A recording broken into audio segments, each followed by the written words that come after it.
Selamat datang di channel Lubang Horor. Jangan lupa like, komen, dan subscribe agar channel Lubang Horor ini terus semangat dan terus berkembang. Tanpa banyak basa-basi, ayo kita mulai ceritanya.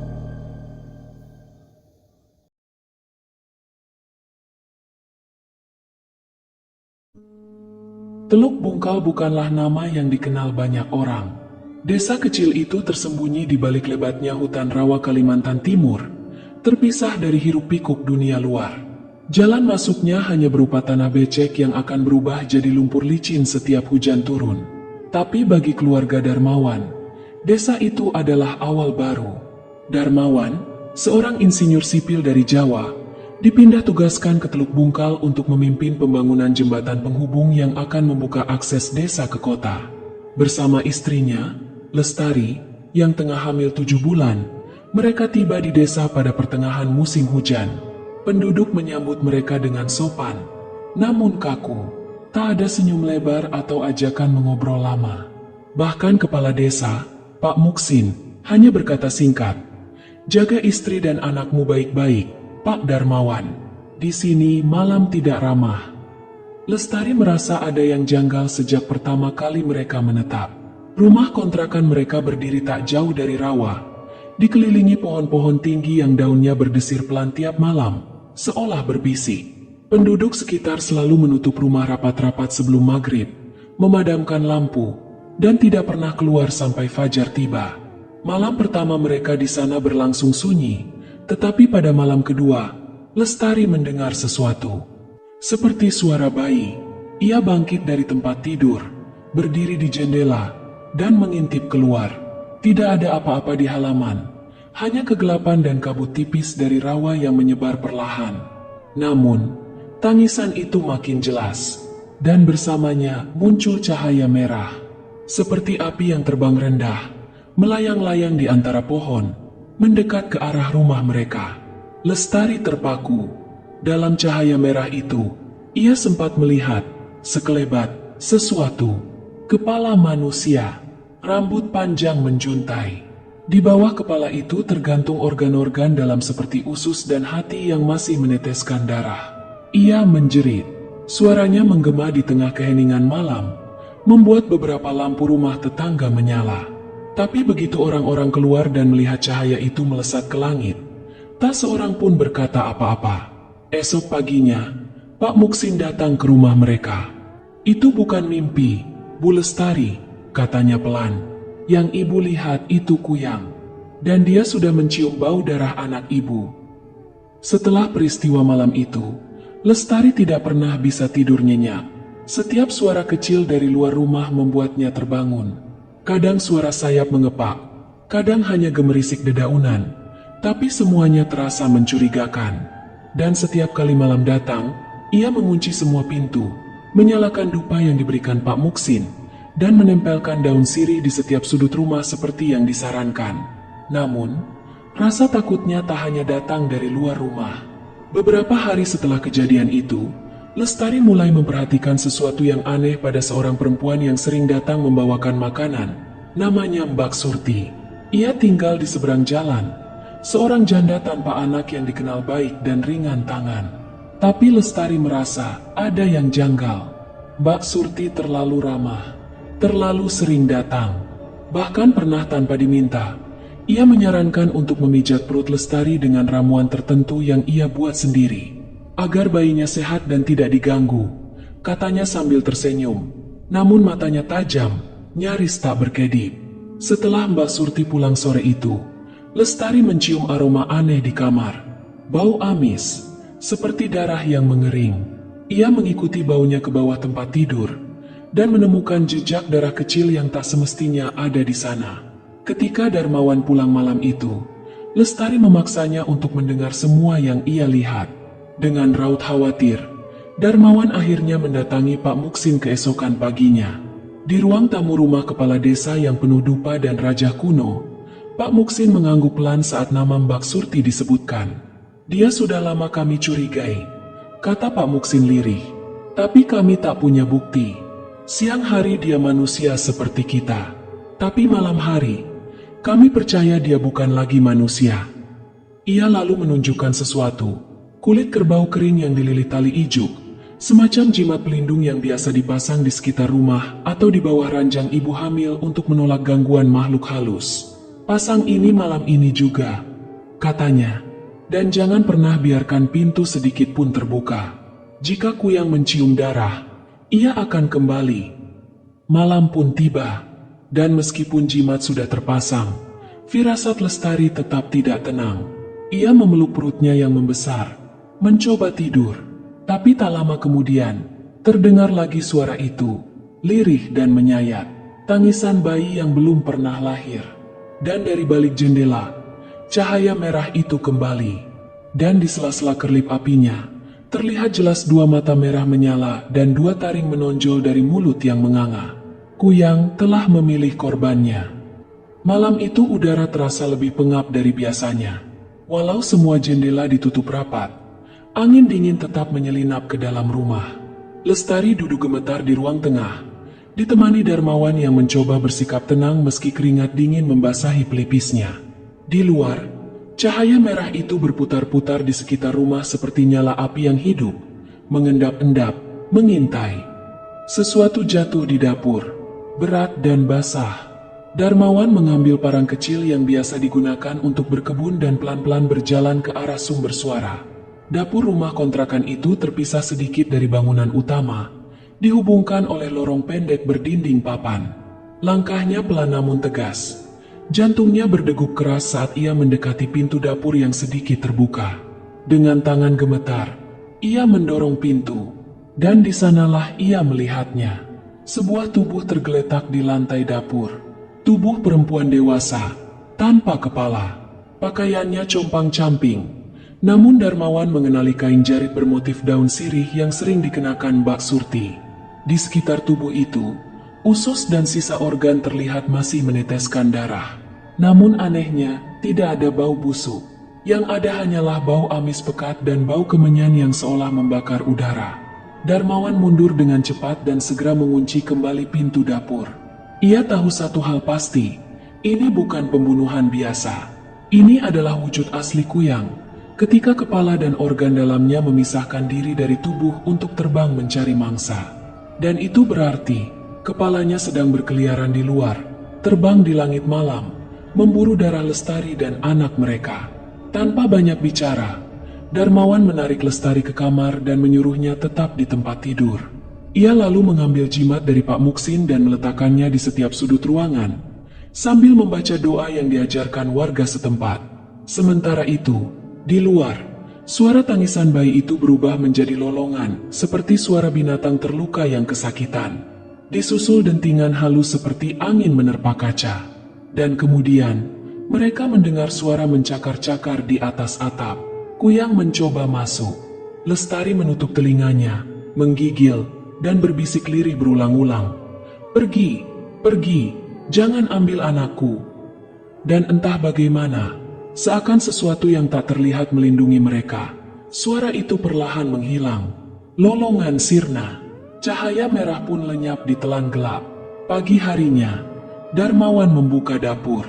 Tubuh itu sudah tak ada. Hanya tersisa noda darah dan sehelai kain jarit di sudut lantai. Tapi satu hal yang lebih mengejutkan, Mbak Surti tidak terlihat seharian, dan saat malam tiba, tak seorang pun warga desa yang keluar dari rumah. Hari-hari berikutnya dipenuhi kecemasan. Lestari mulai menunjukkan tanda-tanda kelelahan berat. Ia sulit tidur, sering terbangun karena mimpi buruk, dan kulitnya tampak pucat. Bahkan bayi dalam kandungannya terasa lebih sering gelisah, menendang-nendang seperti ikut merasakan keganjilan yang menyelimuti rumah itu. Warga desa tetap bungkam. Tidak ada yang menyebut nama Mbak Surti, seolah-olah perempuan itu tak pernah ada. Namun semua orang memasang daun sirih dan bawang putih di jendela masing-masing. Malam hari, tak satu pun lampu menyala. Desa itu berubah menjadi tempat tanpa cahaya dan suara. Lestari mencoba menguatkan diri, tapi rasa was-was terus menghantuinya. Terutama setelah sebuah kejadian kecil namun mengguncang terjadi malam itu. Saat Darmawan sedang mandi di kamar belakang, Lestari duduk di ruang tengah sambil memandangi jendela. Hatinya gelisah tanpa sebab. Tiba-tiba, ia mendengar suara kuku kecil, seperti kuku binatang mencakar kaca. Perlahan, ia menoleh ke jendela.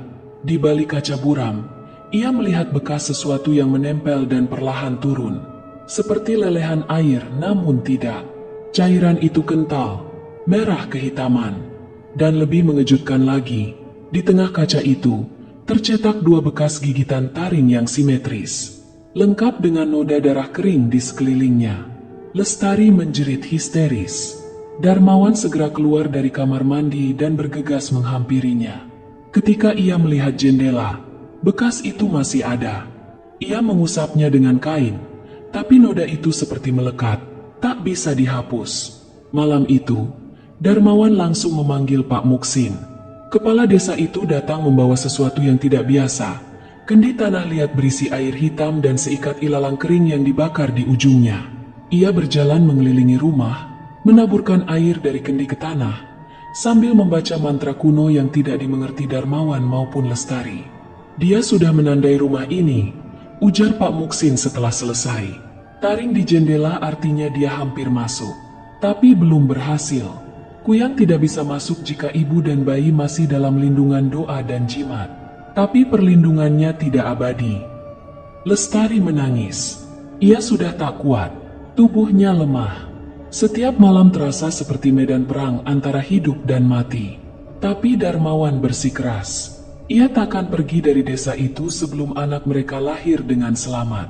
Namun, malam berikutnya sesuatu yang lebih mengerikan terjadi. Seekor burung hantu besar menabrak jendela kamar Lestari hingga retak. Dan sebelum menghilang ke gelap malam, terdengar suara lirih. Aku ingin darahnya. Bukan suara burung, bukan suara manusia, tapi suara yang datang dari antara keduanya. Keesokan paginya, di bawah jendela yang pecah, mereka menemukan sehelai rambut panjang dan basah, terjepit di pecahan kaca. Hari-hari di Teluk Bungkal berubah menjadi hitungan mundur menuju kelahiran. Lestari yang kini hamil 9 bulan semakin lemah. Kandungannya turun lebih cepat dari perkiraan. Suara-suara aneh di malam hari semakin sering terdengar. Tangisan bayi, lolongan panjang, ketukan di atap, dan langkah-langkah ringan di luar kamar mereka meski tak ada siapapun. Desa pun makin mencekam. Warga yang sebelumnya diam, kini mulai membakar kemenyan dan menggantung jimat lebih banyak. Beberapa bahkan secara terbuka menyarankan Darmawan untuk segera membawa istrinya keluar dari desa. Tapi jalan satu-satunya keluar terendam banjir besar.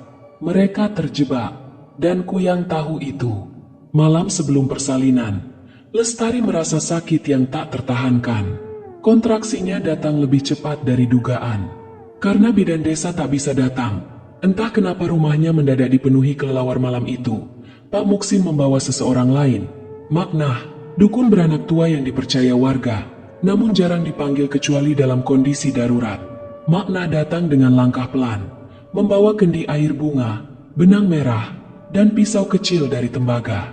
Ia memandangi perut Lestari dengan mata kosong, lalu berbisik. Dia sudah sangat dekat, kita harus cepat, kalau tidak. Ia tak menyelesaikan kalimatnya, tapi semua orang tahu siapa dia itu. Sementara di luar, suara itu kembali terdengar. Cahaya merah berterbangan di sekitar rumah, kadang muncul di sisi kiri, lalu di kanan, lalu menghilang. Kuyang sedang menunggu detik kelahiran. Persalinan berlangsung di kamar gelap, dengan hanya lilin sebagai penerang. Jerit Lestari memecah malam, diselingi doa dan mantra yang diucap Maknah dengan suara serak. Di tengah proses itu, listrik mati, lilin-lilin berkedip, dinding bergetar pelan seolah sesuatu menggoresnya dari luar. Dan pada detik terakhir, ketika tangis bayi akhirnya terdengar nyaring dan memecah udara, jendela kamar meledak pecah. Angin dingin menerobos masuk, membawa serta suara ratapan panjang penuh amarah. Maknah dengan sigap menyiram bayi dengan air bunga dan membungkusnya dengan kain putih yang sudah dijampi. Darmawan berdiri di depan jendela, menebarkan garam dan membaca doa dengan suara gemetar. Tapi tak satu pun dari mereka siap melihat apa yang tampak di luar sana. Kepala manusia dengan rambut panjang terurai, mata menyala merah, dan 2 taring tajam mencuat dari sudut mulutnya. Usus dan jantung menggantung di bawahnya, melayang-layang seperti ular hidup. Ia melayang hanya beberapa meter dari jendela, menggeliat dan meraung. Maknah menoleh cepat, matanya melebar. Dia bukan cuma kuyang, dia sudah menyatu dengan ilmu hitam. Dia bisa mengikat roh bayi kalau sempat menjilat darahnya. Lalu dengan gerakan cepat, Maknah menyayat jari telunjuknya, menorehkan darah ke kening bayi, dan membisikkan mantra terakhir. Lestari sudah pingsan. Darmawan memeluk anaknya dengan tubuh gemetar. Dan saat suara adzan subuh perlahan menggema dari kejauhan, tubuh kuyang itu melesat tinggi ke langit dengan jeritan marah, lalu menghilang ke arah hutan rawa. Mereka selamat untuk malam itu. Tapi semua belum selesai.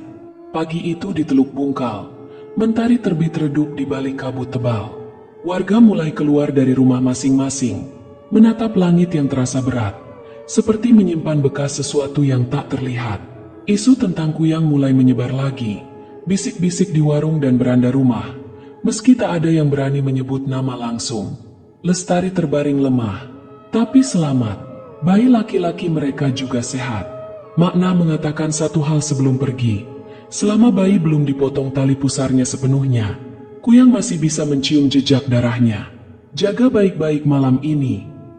Namun ancaman malam itu tak pernah datang. Tidak ada cahaya merah, tidak ada suara lolongan, tidak ada bekas taring di jendela. Yang datang justru berita dari warga. Seseorang menemukan seonggok tubuh membusuk di gubuk tua dekat rawa, hanya berjarak ratusan meter dari rumah Lestari. Tubuh perempuan sudah menghitam, tidak bernyawa, dan yang paling mencengangkan, tanpa kepala. Tak ada yang berani menyentuhnya. Tapi kain jarit yang dikenakan, semua orang mengenal motif itu. Mbak Surti, tubuh itu tak pernah diambil keluarganya, karena tak ada yang mengaku punya hubungan darah dengannya. Akhirnya, Pak Muksin dan beberapa warga menguburnya di tepi hutan dengan cara adat, memagari kuburannya dengan bambu tajam dan jimat pelindung agar tidak kembali dihuni. Dari hari itu, teror mereda. Namun, bukan berarti semuanya berakhir. Beberapa minggu setelah kelahiran, ketika Lestari sedang menidurkan anaknya, ia merasa seperti ada sesuatu di bawah ranjang. Ia tak berani memeriksanya malam itu. Tapi keesokan harinya, saat membersihkan kamar, ia menemukan seikat rambut panjang dan basah terjepit di sela-sela papan lantai. Tak ada yang tahu bagaimana rambut itu bisa ada di sana. Tapi Lestari dan Darmawan hanya saling pandang, lalu membakarnya tanpa berkata sepatah kata pun. Mereka akhirnya pindah dari desa itu setelah Darmawan mendapat pekerjaan baru di kota. Tapi trauma Teluk Bungkal tak pernah benar-benar hilang. Anak mereka kini tumbuh sehat. Tapi setiap malam Lestari selalu menaruh garam dan daun sirih di bawah bantalnya, hanya untuk berjaga-jaga. Karena di Pulau Kalimantan, kuyang tak pernah benar-benar mati, ia hanya menunggu korban berikutnya. Demikianlah kisah kali ini, sebuah perjalanan mencekam dari Teluk Bungkal, di mana batas antara dunia nyata dan gaib begitu tipis dan mudah ditembus.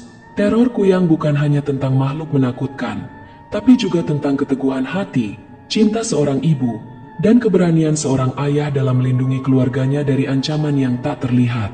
Terima kasih telah meluangkan waktu untuk mendengarkan kisah ini hingga akhir. Kehadiranmu sebagai pendengar adalah bagian penting yang menghidupkan cerita ini. Semoga setiap detik yang kamu habiskan bersama kisah ini memberikan pengalaman mendalam dan membekas. Sebagai penutup, ingatlah, keberanian sejati bukanlah tidak merasa takut, tetapi tetap berdiri dan melindungi orang yang kita cintai meskipun rasa takut itu ada. Dan dalam dunia yang seringkali tak terlihat oleh mata, keyakinan, doa, dan niat baik adalah benteng paling kuat yang bisa kita bangun. Sampai jumpa di kisah berikutnya. Tetap waspada, karena di balik gelap malam, terkadang ada sesuatu yang sedang mengintai.